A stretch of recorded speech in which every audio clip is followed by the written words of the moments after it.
आप देख रहे हैं न्यूज़ 7 हिंदी, राष्ट्र प्रथम। नमस्कार, मैं हूं प्रशस्ति तिवारी। आप देख रहे हैं न्यूज़ 7 हिंदी। नजर डालेंगे 5 बजे की 5 बड़ी खबरों पर। प्रधानमंत्री ने देश में कच्चे तेल और सोने के आयात को लेकर महत्वपूर्ण बयान दिया है। उन्होंने आम भारतीयों से अपील की है कि इस समय सोना खरीदने से बचें। जानकारों का कहना है कि यह कदम विदेशी मुद्रा भंडार को सुरक्षित रखने और रुपए की कमजोरी को रोकने की दिशा में उठाया गया है। साथ ही इसका उद्देश्य महंगाई पर नियंत्रण बनाए रखना भी है। विशेषज्ञों के अनुसार सोने और कच्चे तेल पर बढ़ती मांग से विदेशी मुद्रा पर दबाव पड़ता है, जिससे रुपए का मूल्य गिर सकता है और मुद्रास्फीति भी बढ़ सकती है। प्रधानमंत्री का यह बयान इस स्थिति के प्रति एक चेतावनी भरा संकेत माना जा रहा है। आर्थिक विश्लेषकों का मानना है आम नागरिकों को इस समय सोना खरीदने में सावधानी बरतनी चाहिए और बजट में निवेश के लिए वैकल्पिक साधनों पर ध्यान देना चाहिए। हमें विदेशी मुद्रा बचाने के जो भी रास्ते हम लोग अपना सकते हैं, हमें बचाना होगा। साथियों, गोल्ड यानी सोने की खरीद एक और पहलू है जिसमें विदेशी मुद्रा बहुत अधिक खर्च होती है। एक जमाना था जब संकट आता था, कोई युद्ध होता था, तो लोग देश हित में सोना दान दे देते थे। आज दान की जरूरत नहीं है, लेकिन देश हित में हमको ये तय करना पड़ेगा कि साल भर तक घर में कोई भी फंक्शन हो, कोई भी कार्यक्रम हो, हम सोने के गहने नहीं खरीदेंगे, सोना नहीं खरीदेंगे। विदेशी मुद्रा बचाने के लिए हमारी देशभक्ति हमें चुनौती दे रही है और हमें इस चुनौती को स्वीकार करते हुए विदेशी मुद्रा को बचाना, हमें विदेशी मुद्रा बचाने के। मुख्यमंत्री योगी आदित्यनाथ ने वाराणसी में आयोजित सोमनाथ संकल्प महोत्सव के अवसर पर एक महत्वपूर्ण और जोरदार बयान दिया। उन्होंने कहा कि औरंगजेब ने यहां गुलामी का ढांचा खड़ा किया था, लेकिन अब वे सभी जो सनातन धर्म को मिटाने का प्रयास करते थे, मिट्टी में मिल गए।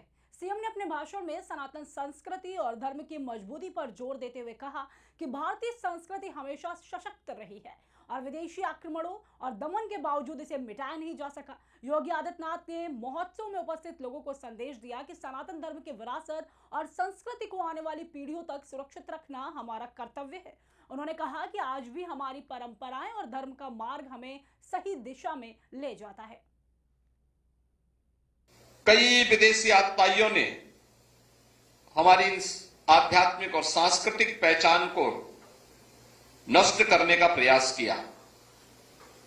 औरंगजेब ने बाबा विश्वनाथ के प्राचीन मंदिर को ध्वस्त कर एक गुलामी का ढांचा भी यहां खड़ा किया, लेकिन वे भारत की आत्मा को तोड़ नहीं पाए। वे ये नहीं समझ पाए कि सनातन केवल मंदिरों की दीवारों में नहीं, अपितु भारत की चेतना में यह बसता है और भारत की चेतना आत्मा को अजर और अमर मान करके चलती है। यही भारत की अजरता और अमरता का शाश्वत शंखनाद भारत की आध्यात्मिक और सांस्कृतिक विरासत में हम सबके सामने झलकता है। जिन्होंने सनातन को मिटाने का प्रयास किया, आज वे स्वयं मिट्टी में मिल चुके हैं। केंद्रीय गृह मंत्री अमित शाह ने सॉलिसिटर जनरल तुषार मेहता की नई किताब के विमोचन समारोह के दौरान कहा है कि वे इस मौके पर कोई विवादास्पद बयान नहीं देंगे।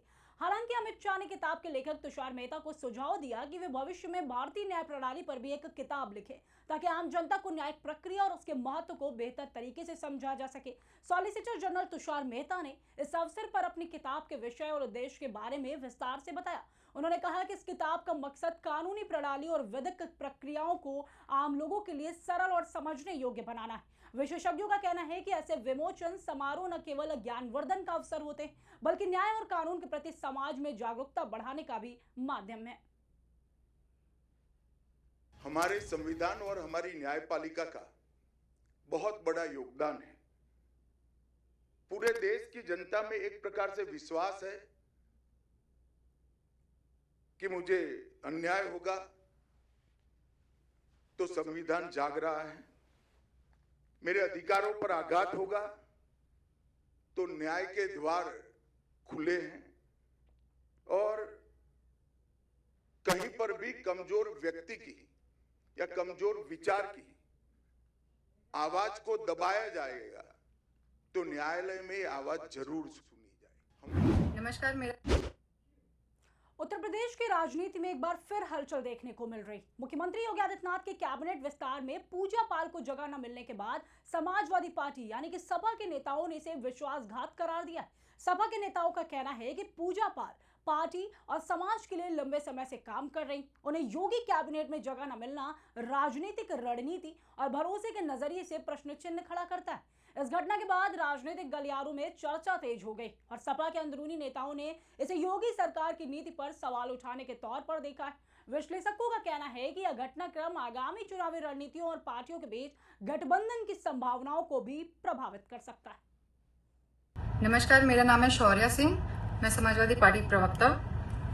आज जिस तरीके से कैबिनेट का विस्तार हुआ है और पूजा पाल जी को जिस तरीके से भारतीय जनता पार्टी ने दरकिनार किया है, ये उन्होंने सीधा साधारण उदाहरण दिया है कि भारतीय जनता पार्टी जिस तरीके से महिला आरक्षण की बात कर रही है, चिल्ला रही है और महिलाओं को हक दिलाने की बात करती है, ये वही पूजा पाल जी थी, मैं आपको याद दिला दूं, जो समाजवादी पार्टी के टिकट से विधायक बनती हैं और उसके बाद विधायक बनने के बाद जब भारतीय जनता पार्टी से उनको प्रलोभन दिया जाता है तो ऐसे ही कुछ हल्के नेता, जो हल्के कॉलर के नेता होते हैं, हल्के गिरबान के होते हैं, ऐसे ही कुछ हल्के नेता जाकर के दूसरों के प्रलोभन में गिर जाते हैं और गिरने के बाद जो आज पूजा पाल जी का हाल हुआ है, ऐसे ही नेताओं का हाल होता है, जो जिनको कहावत होती है ना कि जिस थाली में खाया उसी थाली में छेद किया।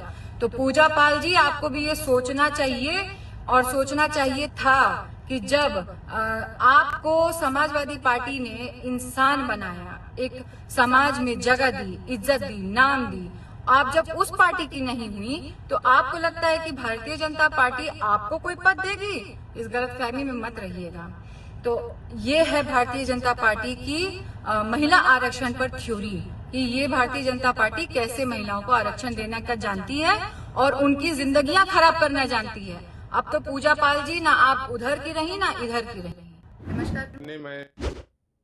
उत्तर प्रदेश की राजनीति में सियासी बयानबाजी का नया अध्याय खुल गया। मुख्यमंत्री योगी आदित्यनाथ के नेतृत्व में कैबिनेट में शामिल नए मंत्री मनोज पांडे ने समाजवादी पार्टी प्रमुख अखिलेश यादव के हालिया बयान पर प्रतिक्रिया दी। मनोज पांडे ने कहा है कि अखिलेश यादव के बयान मानसिक असंतुलन का प्रतीक है, इसमें कोई वैध राजनीतिक तर्क नहीं है। उन्होंने ये भी कहा कि योगी कैबिनेट का विस्तार पूरी तरह से जनहित और योग्यता के आधार पर किया गया। राजनीतिक विश्लेषकों का कहना है कि मनोज पांडे का यह बयान सपा और योगी कैबिनेट के बीच बढ़ते तनाव को और अधिक सार्वजनिक कर सकता है। वहीं मनोज पांडे ने जोर देकर कहा कि उनकी सरकार सकारात्मक विकास और जन कल्याण पर ध्यान केंद्रित करेगी और सियासी बयानबाजी से विचलित नहीं होगी। मैं आभार प्रकट करूंगा माननीय प्रधानमंत्री जी का, विशेष रूप से माननीय गृह मंत्री जी का, माननीय मुख्यमंत्री जी का और अपनी पार्टी का, कि जिसने एक नई जिम्मेदारी और ये मौका हमें दिया है।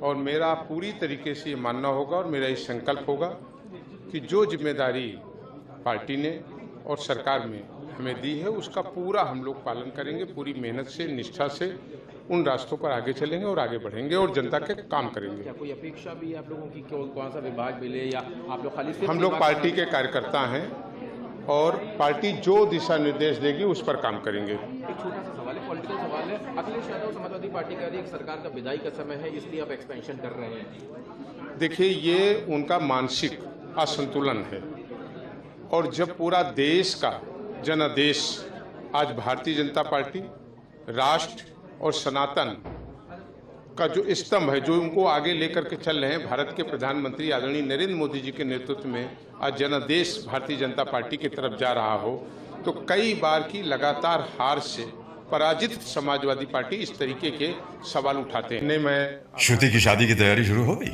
हाँ, और आज शादी के गहने भी लेने हैं। हाँ, तो बस सीधे कल्याण ज्वेलर चले जाइए। कल्याण में अब मेकिंग चार्ज प्रति ग्राम सिर्फ 199 रुपए से। सबका कल्याण, है ना?